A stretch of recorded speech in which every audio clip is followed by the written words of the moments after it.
நம்ம எப்போ நமக்குள்ளே பார்க்குறோம், நமக்குள்ளே இருக்கிற இமோஷன்ஸையோ இல்லை நமக்குள்ளே இருக்கிற ஃபீலிங்ஸை நம்ம எப்போ அந்த டைம் ஸ்பெண்ட் பண்ணி, அது ஒரு 5 மினிட்ஸாக இருக்கலாம், 10 மினிட்ஸாக இருக்கலாம், இது ஒரு ஆப்பர்ச்சுனிட்டி மாதிரி பாருங்கள். நீங்கள் உங்களோட பேசுகிற மாதிரி ஒரு ஆப்பர்ச்சுனிட்டி மாதிரி எடுத்து இந்த ஜேர்னலிங்கை அப்சர்வ் பண்ணுங்கள்.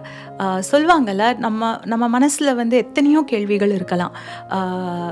அந்த கேள்விகளுக்கெல்லாம் பதிலே கிடைக்காது.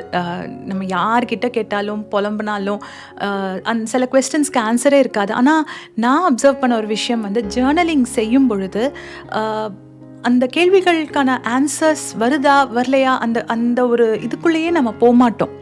நம்ம நமக்குள்ளே போய் ரிஃப்ளெக்ட் பண்ணும்போது நம்மளுக்கு அந்த ஒரு ஸ்ட்ரெஸ் ஃபேக்டரே இல்லை. இந்த கேள்விக்கெலாம் எனக்கு பதில் வேணும் அப்படின்றதே இல்லை. ஓகே, அந்த கேள்விக்கு பதில் இல்லைனாலும் இட்ஸ் ஓகே, எனக்குள்ளே அந்த ஒரு நிம்மதி இருக்குன்ற மாதிரி நமக்குள்ளே பார்க்க ஆரம்பிக்கிற ஒரு ஆப்பர்ச்சுனிட்டி தான் இந்த ஜேர்னலிங் நம்மளுக்கு கொடுக்குது.